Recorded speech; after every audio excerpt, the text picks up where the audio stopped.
民进党台北市党部的主委，这个月31号要来补选。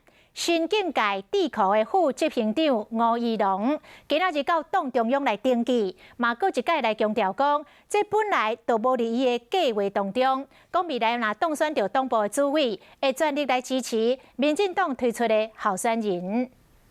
今天是不是有点小耽误一下？不好意思哈。 我才想到你会不会问说我是不是肚子不舒服？摕30万出来，新境界智库副执行长吴怡农赶伫咧民进党台北市党部主委补选的上尾一天来登记领票。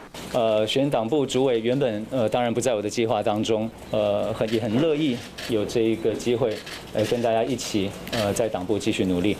Q 点名是声势上旺的人选，吴怡农登记来真侪媒体。补选进前是用民进党党内收吴怡农的条款，入党无到2年就当选主委。我非常感谢，我也非常幸运，有许多前辈的支持，包括黄正国前主委。